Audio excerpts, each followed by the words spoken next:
Hello दोस्तों, नमस्कार। स्वागत है एक बार फिर से आप सभी के अपने प्रिय चैनल पर। दोस्तों आपको बताते जो अभी की सबसे बड़ी खबर आ रही है, जहां भारत ही नहीं चीन के नक्शे पर भड़के हैं कई देश। अब मलेशिया ने दे डाली ड्रैगन को उस नक्शे के लिए बड़ी चेतावनी। जी हां दोस्तों, चीन के खिलाफ भारत को मिला फिलीपींस, मलेशिया समेत इन देशों का साथ ड्रैगन के नए नक्शे को किया पूरे तरीके से खारिज। बताएंगे दोस्तों इन सारे देशों ने एक साथ मिलकर पीएम मोदी जी का साथ कैसे दिया। दोस्तों सारी जानकारी अब बताएंगे, साथ ही साथ बताएंगे जहाँ दिल्ली के मेट्रो स्टेशनों पर खालिस्तानी नारे लिखने के लिए मिले थे 4 लाख रुपए। गिरफ्तार आरोपियों ने खोली गुरपतवंत सिंह पन्नू की सबसे बड़ी पोल। जी हां दोस्तों, साथ ही साथ आपको बताएंगे जहां नक्शे के बाद क्या शी जिनपिंग भारत के G20 समिट में नहीं होंगे शामिल। दोस्तों ये भी बताएंगे आपको, साथ ही साथ एक से एक खबरें बताएंगे, तो बने रहेगा वीडियो के अंत तक। लेकिन खबरों में आगे बढ़ने से पहले अगर आप भी अपने भारत देश का दिल से समर्थन करते हैं और मानते हैं कि भारतीय सेना विश्व की सबसे नंबर 1 और बेहतरीन सेना है, तो इस वीडियो का भी कर दीजिए लाइक, चैनल कर दीजिए सब्सक्राइब, बेल आइकन दबाइए, साथ ही कमेंट बॉक्स में लिख दीजिएगा जय हिंद। जी हां दोस्तों, चलते हैं पहली और सबसे बड़ी खबर की तरफ, जहां चीन के खिलाफ भारत को मिला फिलीपींस, मलेशिया समेत इन देशों का साथ ड्रैगन के नए नक्शे को किया खारिज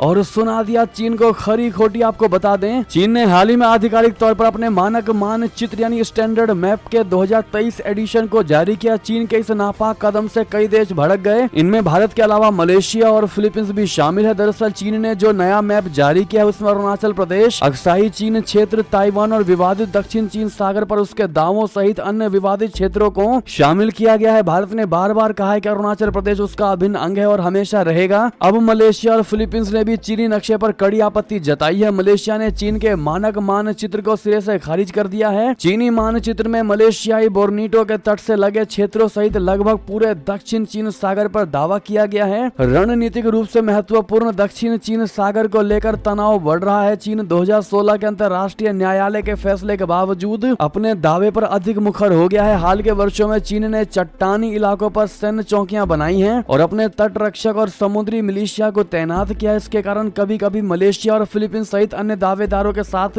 टकराव होता है। वियतनाम, ब्रुनेई और ताइवान भी इस समुद्र पर अपना दावा करते हैं। जी हाँ, मलेशिया ने नए चीनी नक्शे पर प्रतिक्रिया दी है। नक्शे में स्पष्ट रूप से 9 डैश लाइन को दर्शाया गया है। ये चीन के एक तरफा समुद्री दावों को दर्शाता है, तो वहीं दूसरी तरफ मलेशिया दावा करता है कि यह इलाका उसके सबा और सारावाक राज्यों का है। मलेशियाई विदेश मंत्रालय ने गुरुवार रात एक बयान में कहा कि मलेशिया दक्षिण चीन सागर में चीन के दावों को मान्यता नहीं देता है। चीन के मानक मानचित्र के 2023 एडिशन में उल्लिखित ये क्षेत्र मलेशियाई समुद्री क्षेत्र तक फैला हुआ है। मानचित्र का मलेशिया पर कोई बाध्यकारी प्रभाव नहीं है। फिलीपींस चीन के नए नक्शे पर आपत्ति जताने वाला एक और पड़ोसी देश है। फिलीपींस ने गुरुवार को कहा कि वो चीनी मानचित्र को खारिज करता है क्योंकि इसमें दक्षिण चीन सागर के विवादित क्षेत्रों के आसपास एक रेखा शामिल थी। फिलीपींस के विदेश मामलों के विभाग ने एक बयान में कहा कि यह नक्शा फिलीपीन फैसिलिटी और समुद्री क्षेत्रों पर चीन की कथित संप्रभुता और अधिकार क्षेत्र का वैध बनाने का नवीनतम प्रयास है और इसका अंतर्राष्ट्रीय कानून के तहत कोई आधार नहीं है। दोस्तों इतना ही नहीं, वियतनाम ने भी चीन के इस नए मानचित्र का विरोध किया है। वियतनाम ने कहा कि इस सप्ताह जारी किया गया चीन का आधिकारिक नक्शा इस स्प्रेटली और पारासेल द्वीपों की उसकी संप्रभुता और उसके जल क्षेत्र पर अधिकार क्षेत्र का उल्लंघन करता है। जी हाँ, और भारत ने तो दोस्तों उसके नक्शे को खारिज किया ही और भारत ने करारा जवाब भी चाइना को दे ही दिया है। बहरहाल अब जिस प्रकार से भारत के सपोर्ट में ये 3 देश और आ चुके हैं दोस्तों, वो वाकई में भारत के लिए एक मजबूती का काम करेंगे और पूरे वर्ल्ड स्तर पर चाइना को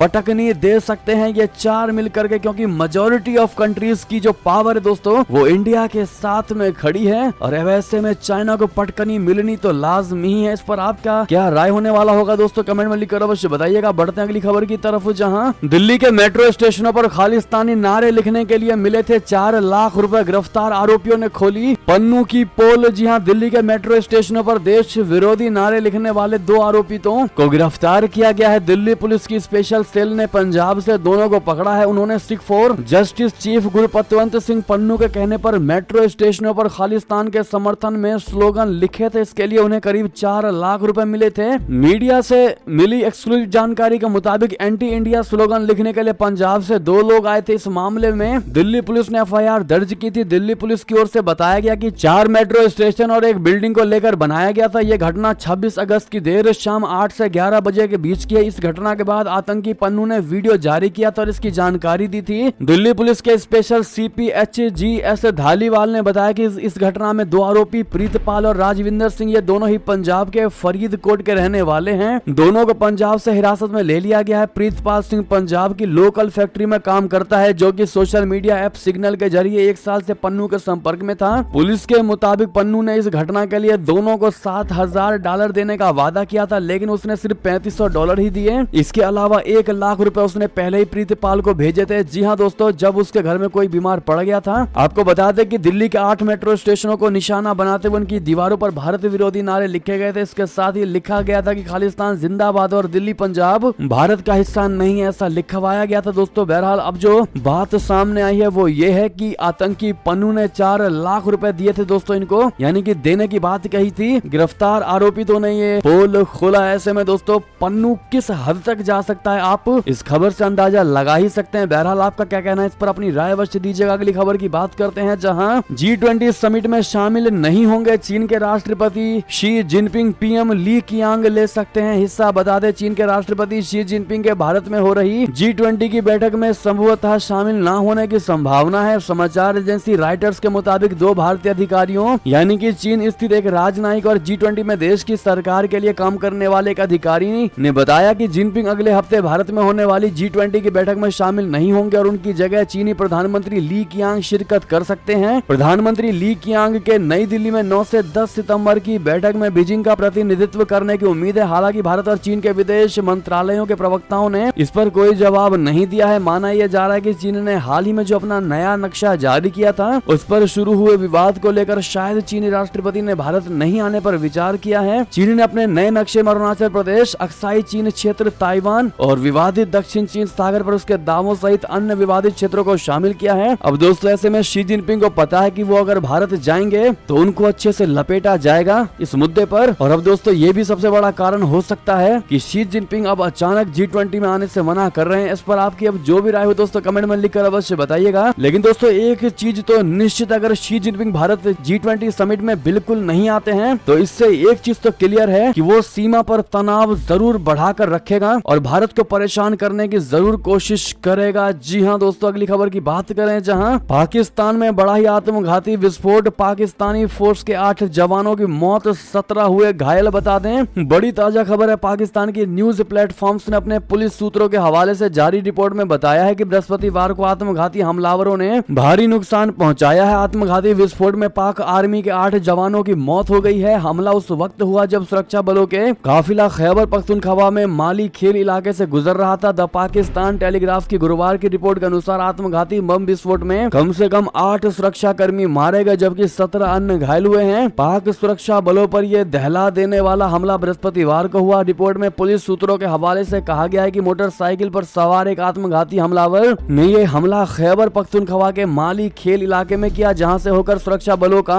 काफिला गुजर रहा था। द पाकिस्तान टेलीग्राफ की गुरुवार की रिपोर्ट के अनुसार इस आत्मघाती बम विस्फोट में 8 सुरक्षा कर्मी मारे गए हैं जबकि 17 अन्य घायल हुए हैं। घायलों को स्थानीय अस्पताल पहुंचाया गया है। बात करें एक और बड़ी खबर की, जहां आर्टिकल 370 पर मोदी सरकार के वकील ने ऐसा क्या कह दिया कि सुप्रीम कोर्ट में ही तमतमा गए कपिल सिब्बल। आपको बता दें सुप्रीम कोर्ट में जम्मू कश्मीर से अनुच्छेद 370 को हटाने, राज्य का दर्जा बहाल करने और विधानसभा चुनाव कराने की मांगों की याचिकाओं पर सुनवाई चल रही है। सुनवाई के 13वें दिन गुरुवार को सॉलिसिटर जनरल तुषार मेहता और वरिष्ठ वकील कपिल सिब्बल के बीच तीखी बहस हुई। सरकार के लिए पेश हुए मेहता ने अदालत को बताया कि चुनाव किसी भी समय कराए जा सकते हैं और ये फैसला केंद्रीय और राज्य चुनाव आयोग के हाथ में है। हालांकि राज्य का दर्जा बहाल करने के लिए समय सीमा के बारे में मेहता ने कहा कि सरकार सटीक समय अवधि नहीं बता सकती है। अपने शुरुआती बयान में सॉलिसिटर जनरल ने जम्मू और कश्मीर में कानून व्यवस्था की स्थिति में सुधार को उजागर करने के लिए सरकारी आंकड़े भी गिनाए और कहा कि 2018 में 52 संगठित बंद हुआ करते थे और अब ये 0 है। इस दलील का वरिष्ठ वकील कपिल सिब्बल ने कड़ा विरोध किया। याचिकाकर्ताओं का प्रतिनिधित्व कर रहे वरिष्ठ वकील ने उस टिप्पणी पर व्यंग्यात्मक कटाक्ष करते हुए कहा कि 5000 लोग नजरबंद है और धारा 144 लागू है तो धरना कैसे हो सकता है। उन्होंने सरकार से लोकतंत्र का मजाक न बनाने का आग्रह किया है। जी हाँ दोस्तों, बहरहाल जिस प्रकार से कपिल सिब्बल तिमतमा गए हैं वो भी किसी और पर नहीं बल्कि आर्टिकल 370 पर मोदी सरकार के वकील के बयान पर। दोस्तों वैसे में आपकी क्या राय होने वाली है 370 वाले बयान पर, अपनी राय अवश्य दीजिएगा। कपिल सिब्बल को लेकर चलते हैं अगली खबर की तरफ, जहां भारत अमेरिका की नौसेनाओं ने समुद्र में मचाई बड़ी हलचल, दहशत में आया चीन। जी हां, चीन के विवादित विवादित नक्शे के बीच अमेरिका का शक्ति प्रदर्शन, 7 देशों की नौसेनाओं संग लाइव फायरिंग। बता दें, प्रधानमंत्री नरेंद्र मोदी की अमेरिका यात्रा के बाद भारत और अमेरिका की दोस्ती और मजबूत हो गई है। व्हाइट हाउस और नई दिल्ली के रिश्तों में ये नजदीकियां चीन एक आंख नहीं सुहा रही। अब हिंद महासागर में भारत और अमेरिका की नौसेनाओं ने एक साथ समुद्र में उतरकर भारी हलचल पैदा कर दी है। समुद्र में पनडुब्बियां और प्रलयकारी युद्धपोत के जलजले से चीन में चिंता छा गई है। भारत और अमेरिका की नौसेनाओं ने समुद्री गश्त और पनडुब्बी रोधी युद्ध को लेकर समन्वय में सुधार पर ध्यान केंद्रित करते हुए सप्ताह भर तक चले संयुक्त अभ्यास को पूरा किया। एक अधिकारी ने बुधवार को यह जानकारी दी। अमेरिका के गश्ती स्क्वाड्रन VP-26 के ट्राइडेट्स ने भारतीय नौसेना के एयर स्क्वाड्रन 312 के अल्बाट्रास के साथ संयुक्त पनडुब्बी रोधी युद्धाभ्यास में भाग लिया। यहाँ एक अधिकारी विज्ञप्ति में कहा गया है कि विशेषज्ञ आदान प्रदान दोनों नौसेनाओं के समुद्री गश्त और टोही बलों के बीच समन्वय में सुधार पर केंद्रित था। जी हाँ, इसमें पनडुब्बी रोधी युद्ध पर प्रशिक्षण और हिंद महासागर में विशिष्ट समुद्री चुनौतियों पर जानकारी साझा करना शामिल था। चलते हैं दोस्तों अगली खबर की तरफ, जहां नाइजर के बाद इस अफ्रीकी देश में सेना ने किया तख्ता पलट, राष्ट्रपति को ही बना लिया बंदी। जी हाँ दोस्तों, नाइजर के बाद अब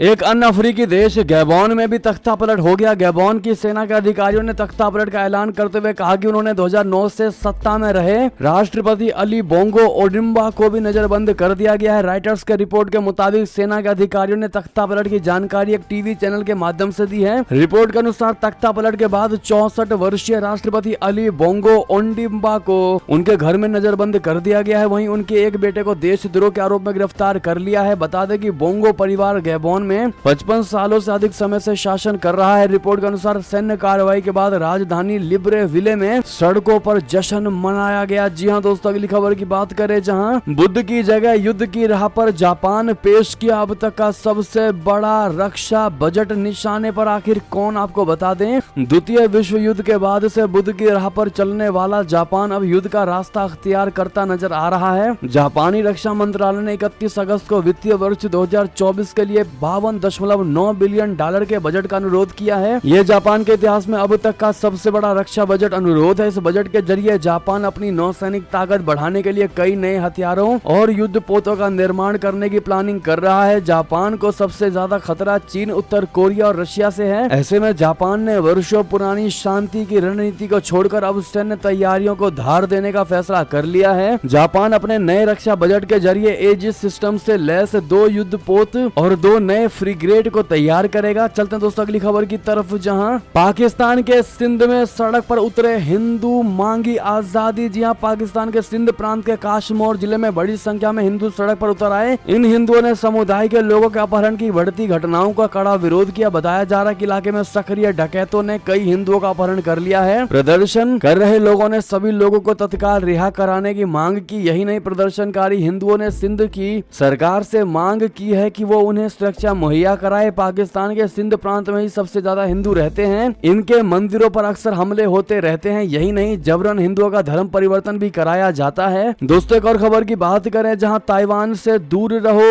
उससे संबंध मत बनाओ। जी हां, चीन ने भारत को गीदड़ भभकी दी है। ये कहते हुए बता दें, चीन ने गुरुवार को गीदड़ भभकी देते हुए कहा कि अन्य देशों को ताइवान से दूर रहना चाहिए। चीन का ये बयान ऐसे समय में आया है जब हाल ही में पूर्व सेना प्रमुख मनोज नरवणे जी, नौसेना प्रमुख करमबीर सिंह और वायुसेना प्रमुख RKS भदौरिया ने ताइवान का दौरा किया था। चीन ने कहा है कि भारत को एक चीन सिद्धांत का पालन करना चाहिए और ताइवान के साथ सैन्य और सुरक्षा सहयोग नहीं करना चाहिए। ताइवान एक स्वशासित द्वीप है जिस पर चीन अपना दावा करता है। पूर्व सेना प्रमुख मनोज नरवणे जी, नौसेना प्रमुख करमबीर सिंह और वायुसेना प्रमुख RKS भदौरिया ने 8 अगस्त को केटागोलन फोरम के 2023 इंडो पैसिफिक सुरक्षा संवाद के लिए ताइपे का दौरा किया था। आप सभी को याद होगा दोस्तों, जो हमारी खबरों को डेली देखते हैं उनको पता होगा कि ये तीनों पूर्व सेना प्रमुख ताइपे की यात्रा पर गए थे। इसे भारतीय सशस्त्र बलों के पूर्व शीर्ष नेतृत्व की एक साधारण लेकिन बेहद दुर्लभ यात्रा माना जा रहा है। इस यात्रा से चीन भड़का हुआ है। ताइवानी राष्ट्रपति त्साई इंग वेन ने ताइवानी विदेश मंत्रालय द्वारा आयोजित इस कार्यक्रम में उद्घाटन भाषण दिया था। यात्रा के 3 हफ्ते बाद चीनी विदेश मंत्रालय से जब इस संबंध में टिप्पणी मांगी गई तो उन्होंने सीधे भारत का नाम लिए बिना कहा कि वो ऐसी यात्राओं का दृढ़ता से विरोध करता है। साथ ही साथ दोस्तों एक और खबर की बात करें, जहां G20 के लिए खास तैयारी, मेहमानों को परोसा जाएगा इंडो वेस्टर्न खाना। जी हां, दिल्ली में G20 समिट के लिए खास तैयारियां की गई हैं। यहां आने वाले विदेशी मेहमानों पर दिल्ली का रंग चढ़ सके, इस बात का पूरा ख्याल रखा जा रहा है। साथ ही आने वाले डेलीगेट्स को किसी प्रकार प्रकार की कोई असुविधा न हो इसका भी ध्यान दिया जा रहा है। ऐसे में मेहमानों के लिए तमाम व्यवस्थाएं की जा रही है। मेहमान नवाजी के इसी क्रम में उनकी पसंद का ख्याल रखते हुए मेहमानों के ठहरने के साथ साथ उनके खाने का भी खास ख्याल रखा जा रहा है। जी हाँ दोस्तों, यानी कि G20 के लिए खास तैयारी में मेहमानों को इंडो वेस्टर्न खाना ही खिलाया जाएगा। अगली खबर की बात करें जहां बकाया पैसा चुकाओ नहीं तो बंद कर देंगे कोयले की खुदाई। जी हां, चीनी कंपनी ने पाकिस्तान को दे डाली खुली धमकी। बता दें, पाकिस्तान में एक कोयला खदान का संचालन करने वाली चीनी कंपनी ने बकाया पैसों को लेकर पाकिस्तान को धमकी दी है। चाइना मशीनरी इंजीनियरिंग कारपोरेशन यानी CMEC ने ये कहकर पाकिस्तान को धमकी दी है कि अगर उसे 10 सितंबर तक बकाया पैसा नहीं मिल जाते तो वो कोयला की खुदाई बंद कर देगा। चाइना मशीनरी इंजीनियरिंग कारपोरेशन का पाकिस्तान सरकार पर $50 मिलियन का बकाया है। ये कंपनी थार ब्लॉक 2 में कोयला की खुदाई करती है। CMC ने एक चिट्ठी लिखकर Sindh agro coal mining company को हिदायत दी है कि वो समय सीमा के अंदर पूरा भुगतान करे। इस पत्र में चीनी कोल कंपनी ने लिखा है कि उसे अगस्त में कोई भुगतान नहीं मिला है। जुलाई 2023 के अंत में इसकी बकाया राशि $50 मिलियन तक पहुंच गई है। चलते दोस्तों अगली खबर की तरफ, जहां भारत की अस्त्र मिसाइल को खरीद सकता है तुर्की का ये दुश्मन देश। राफेल विमान पर करेगा तैनात। जी हां, भारत की अस्त्र बियॉन्ड मिसाइल को जल्दी अपना पहला विदेशी खरीदार मिल सकता है। इस मिसाइल को हाल ही में स्वदेशी तेजस लड़ाकू विमान से फायर किया गया है। इसके बाद से ही अस्त्र मिसाइल की पूरी दुनिया में चर्चा हो रही है। अस्त्र भारत की पहली बियॉन्ड विजुअल रेंज हवा में मार करने वाली मिसाइल है। इसे खास तौर पर भारतीय वायुसेना के लड़ाकू विमानों के लिए बनाया गया है। मई 2022 में भारतीय रक्षा मंत्रालय ने भारत डायनामिक्स को 2971 करोड़ रुपए में अस्त्र MK1 मिसाइल निर्माण का कॉन्ट्रैक्ट दिया था। इसे भारतीय वायुसेना के राफेल और सुखोई Su-30 MKI विमान पर तैनात करने का प्लान है। जी हाँ, सूत्रों के अनुसार ग्रीस की हेलेनिक एयरफोर्स भारतीय वायुसेना के राफेल में अस्त्र MK1 बियॉन्ड विजुअल रेंज यानी BVR मिसाइल के इंटीग्रेशन की प्रक्रिया की निगरानी कर रहा है। भारत राफेल में एक्स्ट्रा बियॉन्ड विजुअल रेंज को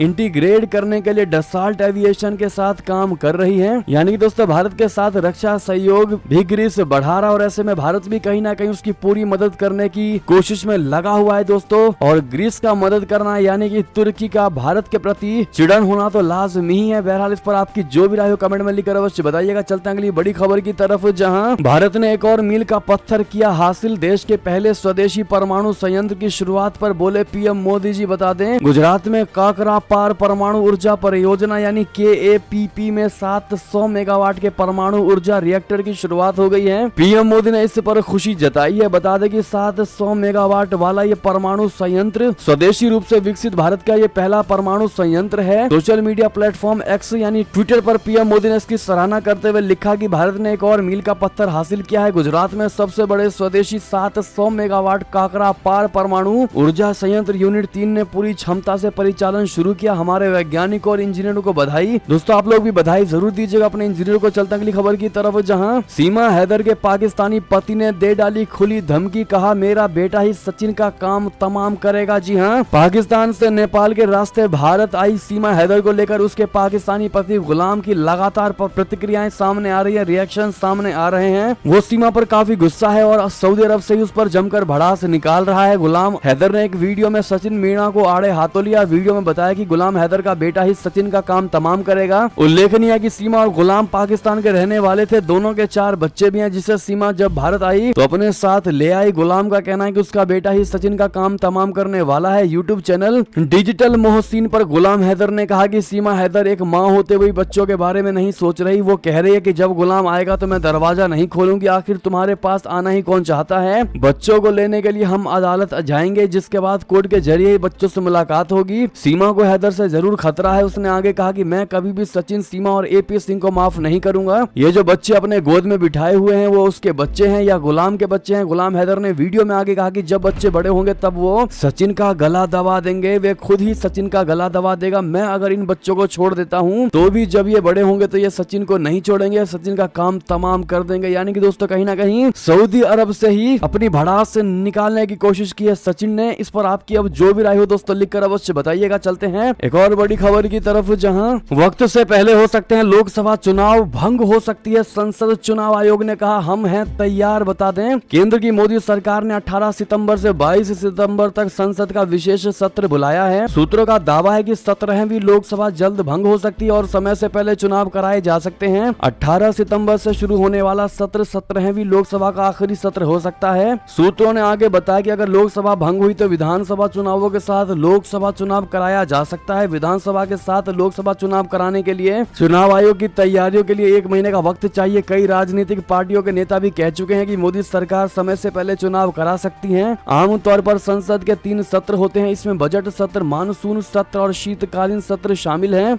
विशेष परिस्थितियों में संसद का विशेष सत्र बुलाए जाने का प्रावधान है। जी हाँ दोस्तों, अगली खबर की बात करते हैं, जहां पहले दिया इंडिया नाम, अब लोगों को तिरंगे में रंगने की तैयारी। ऐसे एनडीए को काउंटर करेगा विपक्ष, बता दे 28 दल वाले विपक्षी गठबंधन इंडिया की तीसरी बैठक महाराष्ट्र की राजधानी मुंबई में हो रही है। 2 दिवसीय इस बैठक की शुरुआत गुरुवार को ही, शुक्रवार को मीटिंग का दूसरा दिन है और जानकारी के मुताबिक इस दिन गठबंधन का लोगो जारी होगा, यानी इसका एक प्रोटोटाइप जारी होगा। दोस्तों, TV9 भारतवर्ष को मिली जानकारी के मुताबिक इंडिया गठबंधन का लोगो शुक्रवार दोपहर जारी होगा। इससे पहले शिवसेना के नेता संजय रावत ने मीटिंग के पहले ही दिन लोगो जारी किए जाने का ऐलान किया था। जी हाँ दोस्तों, लेकिन ऐसे में दोस्तों आपको क्या लगता है, विपक्ष कितनी भी तैयारियां कर ले, क्या मोदी जी भी इस बार फिर से बाजी मार पाएंगे और फिर से पीएम बन पाएंगे? दोस्तों कमेंट में अपनी राय अवश्य जरूर दीजिएगा। देखते हैं क्या कहती है भारत की जनता। अगली खबर की बात करें, जहां गैस सिलेंडर सस्ता होने के बाद सबसे बड़ा खुलासा, कितनी होगी महंगाई, बता दें 30 अगस्त 2023 से घरेलू गैस सिलेंडर 200 रुपए सस्ता हो गया है, जिसका असर देश की महंगाई पर देखने को मिल सकता है। अर्थशास्त्रियों के अनुसार एलपीजी की कीमतों में कटौती से इस वित्तीय वर्ष की महंगाई में 10 से 30 बेसिस पॉइंट्स की कमी आने की संभावना है। अकेले सितंबर में 20 से 30 बेसिस पॉइंट्स की गिरावट आई है। जानकारों की माने तो सितंबर में महंगाई 6% से नीचे आने की संभावना है। वहीं अगस्त के महीने में भी महंगाई दर 6% से ऊपर रह सकती है। इसीलिए ये समझना काफी जरूरी है कि आखिर आने वाले महीनों में महंगाई को कम करने और दूसरे कौन कौन से फैक्टर काम कर सकते हैं। आप दोस्तों स्क्रीन पर देख ही पा रहे होंगे, लोअर इनकम ग्रुप का होगा फायदा। एलपीजी की महंगाई दर, महंगाई अभी भी चिंता का विषय बनी हुई है। दोस्तों बहरहाल ऐसे में ये थी अभी की सारी बड़ी खबरें। आपको हमारी खबर कैसी लगी? आशा करता हूँ बहुत अच्छी लगी होगी। अगर थोड़ी भी अच्छी लगे तो इस वीडियो को अभी अपने भाई बंधुओं में, दोस्तों में, रिश्तेदारों में शेयर जरूर कर दीजिएगा और अभी कर दीजिए इस वीडियो को लाइक, चैनल कर दीजिए सब्सक्राइब, बेल आइकन दबाइए, साथ ही कमेंट बॉक्स में लिख दीजिएगा जय हिंद जय भारत। और यहाँ तक बने रहने के लिए